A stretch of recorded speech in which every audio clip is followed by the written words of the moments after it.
নমস্কার, fit and smart টক চ্যানেলে আমি তোমাদের মিহিরদা আরও একটা নতুন ভিডিওতে তোমাদের সবাইকে স্বাগত জানাই। ভিডিওর থাম্বনেল দেখে বুঝতেই পারছ যে ভিডিওটাতে আমি কি আলোচনা করব। আজকের এই ভিডিওটাতে আমি পুলিশ জীবনের সব থেকে কঠিন জীবন, ওয়েস্ট বেঙ্গল পুলিশের একজন ওয়েস্ট বেঙ্গল পুলিশ হয়ে পুলিশের জীবনের সব থেকে কঠিন জীবন যে থানার জীবন, কনস্টেবল, এএসআই, সাব ইন্সপেক্টর এবং ইন্সপেক্টর, এই যে টোটাল ফোর্সটাকে নিয়ে গঠিত একটি থানা, এই থানার জীবন নিয়ে আজকে আমি আলোচনা করব এই ভিডিওতে। তো ভিডিওটা তোমাদের জন্য খুবই ইম্পর্ট্যান্ট। তোমাদের কাছে অনুরোধ রইল, আমার চ্যানেলে যারা তোমরা সাবস্ক্রাইবার, যারা তোমরা রেগুলার ভিউয়ার, তারা তো অবশ্যই ভিডিওটা দেখবে, এবং নতুন যারা ভিউয়ার চ্যানেলে আসছো, যারা ভিডিও দেখছো অথচ চ্যানেলটাকে সাবস্ক্রাইব করছো না, তাদের জন্য আমি বলি চ্যানেলটা অবশ্যই সাবস্ক্রাইব করবে। তার কারণ আমি তোমাদের কাছে বদ্ধপরিকর, আমি তোমাদেরকে কমিটমেন্ট করেছি যে পুলিশ ডিপার্টমেন্টের ছোট বড় খারাপ ভালো সমস্ত বিষয় আমি তোমাদের সাথে আমার এই চ্যানেলের মাধ্যমে তোমাদের কাছে তুলে ধরবো। তা চলে আসি আজকের ভিডিওতে। আজকের ভিডিও পুলিশ স্টেশন বা থানাকে কেন্দ্র করে। প্রথমত আমি বলি যে একটা থানা, আমাদের পশ্চিমবঙ্গে প্রচুর থানা আছে। আমি বিশেষত ওয়েস্ট বেঙ্গল পুলিশের কথা বলছি। কলকাতা পুলিশের চাকরিটা ওয়েস্ট বেঙ্গল পুলিশের তুলনায় অনেকটা সহজ, সুন্দর, গোছানো, পরিপাটি। কিন্তু বেঙ্গল পুলিশের চাকরিটা কলকাতা পুলিশের তুলনায় একটু কঠিন। বিশেষ করে যারা থানায় চাকরি করে তাদের জন্য ওয়েস্ট বেঙ্গল পুলিশের চাকরিটা খুবই কঠিন। তো থানার চাকরিতে আসার আগে প্রথমত ডিপার্টমেন্টে যারা কনস্টেবল হয়ে ঢুকছে, তারা কনস্টেবল হয়ে যদি বিভিন্ন ফান্ড ডেপুটেশনে কোনো স্পেশাল ফোর্সে না যেতে পারে, যারা যেতে পারে না, যারা প্রধানত ব্যাটালিয়নে ল অ্যান্ড অর্ডার ডিউটি করে, তো তাদের 4 থেকে 5 বছর পরে ডিস্ট্রিক্ট পোস্টিং হয়। আমি এটা আগের ভিডিওতে তোমাদেরকে বলেছি, ডিস্ট্রিক্ট পোস্টিং হয়।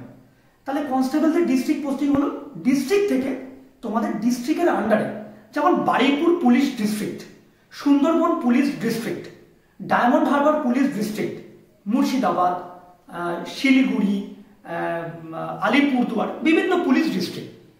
তো এই পুলিশ ডিস্ট্রিক্টের আন্ডারে প্রচুর থানা আছে। তাহলে একজন কনস্টেবলের যখন ডিস্ট্রিক্ট পোস্টিং হলো, তখন ডিস্ট্রিক্ট থেকে তাদের বিভিন্ন থানায় পোস্টিং হয়। তখন থেকে শুরু হলো থানার জীবন। কনস্টেবল থেকে যারা এএসআই ইউবি প্রমোশন নেবে, এবং তারপরে এএসআই ইউবি থেকে সাব ইন্সপেক্টর যাদের প্রমোশন হবে, তা আমি যেমন বলেছিলাম যে কনস্টেবল থেকে যখন তুমি প্রমোশন নিচ্ছ তখন তোমার কাছে চুজ অ্যান অপশন থাকবে যে তুমি এবিতে নেবে না ইউবিতে নেবে। যদি কেউ ইউবিতে নেয় তাহলে সে একজন এএসআই ইউবি হলেন, এবং পরবর্তীকালে তিনি একজন সাব ইন্সপেক্টর ইউবি হলেন। আবার ডাইরেক্ট সাব ইন্সপেক্টর যারা ডিপার্টমেন্টে আসছেন তাদের ক্ষেত্রেও সেম জিনিস। ডাইরেক্ট সাব ইন্সপেক্টর যিনি বড়বাবু খাটতে চাইছেন, ওসি আইসি খাটতে চান পরবর্তীকালে, তাহলে তিনি সাব ইন্সপেক্টর ইউবিতে প্রমোশন নেবেন, পোস্টিং নেবেন, এবং পরবর্তীকালে তার প্রমোশন ইন্সপেক্টর ইউবি বা ইন্সপেক্টর ইউবি মানে ডিস্ট্রিক্টেই হবে, তার প্রমোশন ডিস্ট্রিক্টেই হবে। তো এই চলে আসে total constable, ASI, sub inspector, এই চলে আসে। এবার এনারা সবাই থানায় আসছেন। তাহলে থানায় কতজন ফোর্স কিভাবে ডিউটি করছেন তোমরা এবার দেখো। একটা থানায় প্রধানত কনস্টেবলের কথা যদি আমি বলি, 18 থেকে 20 জন কনস্টেবল থাকেন একটি থানায়। এবার আমি চলে আসি এএসআই মানে অ্যাসিস্ট্যান্ট সাব ইন্সপেক্টর।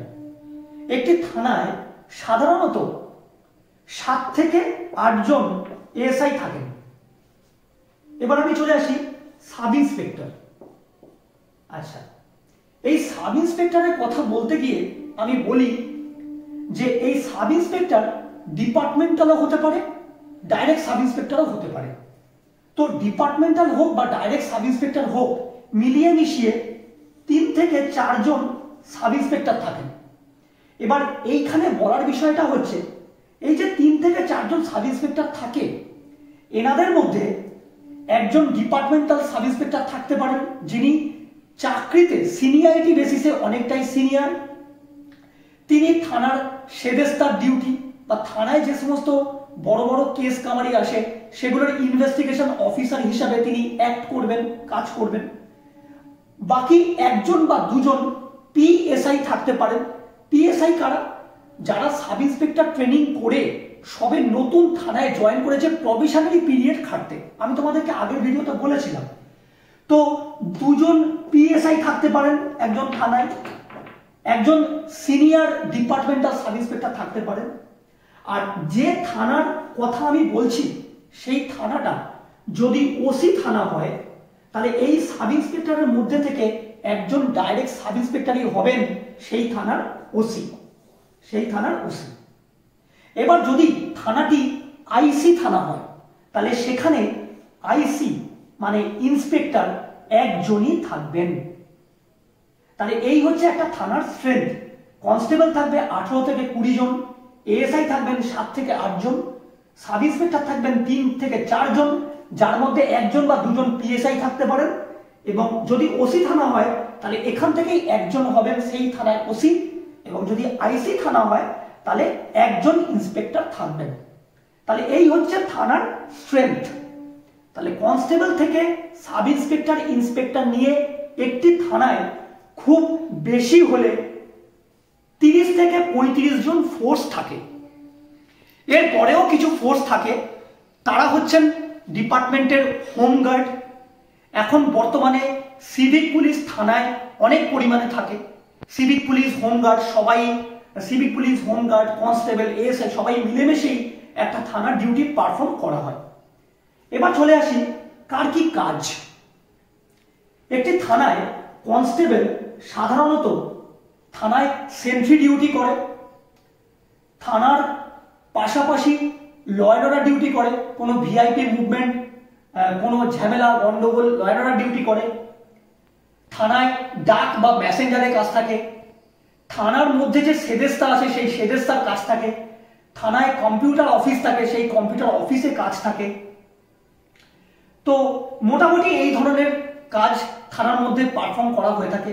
থানা এরিয়ায় যদি কোনো ব্যাংক থাকে সেই ব্যাংক ভিজিট করতে হয়, থানায় আরটি ডিউটি হয়, 3 শিফটে আরটি ডিউটি হয়, থানায় নাইট পেট্রোলিং হয়। তো এই সমস্ত জায়গায় সমস্ত ডিউটিতেই 2 জন থেকে 3 জন বা 4 জন কনস্টেবল এক একটা ডিউটিতে পারফর্ম করে। এবার এসআই এর কথা বলি। থানায় যে ডিউটিগুলো কনস্টেবলরা পারফর্ম করছে তাদেরকে পরিচালনা করার জন্য সব জায়গায় একজন এসআই থাকে। তাহলে কনস্টেবলরা যে ডিউটিগুলো করছে সেই ডিউটি পরিচালনা করার জন্য একজন এএসআই অবশ্যই থাকেন। এবার চলে আসি সাব ইন্সপেক্টর। সাব ইন্সপেক্টররা সাধারণত ম্যাক্সিমাম ক্ষেত্রেই কেসের আয়ও হন, ইনভেস্টিগেশন অফিসার হন, এবং এএসআইরাও কিছু কিছু কিছু দক্ষ এএসআই ওনারাও কেসের ইনভেস্টিগেশন অফিসার হন। তাহলে এই হচ্ছে একটা থানার মোটামুটি কাজের চিত্র।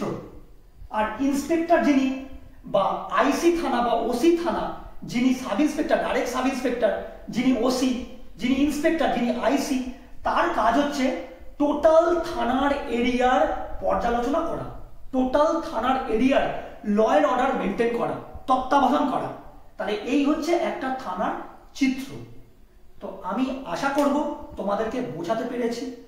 যদি তোমরা না বুঝতে পারো, তোমরা যেমন আমাকে বিভিন্ন টপিক নিয়ে প্রশ্ন করছো, তোমরা অবাধে আমাকে প্রশ্ন করো, আরো আরো আরো প্রশ্ন করো। তোমাদের প্রশ্নগুলো সব আমি নোট করে রাখছি।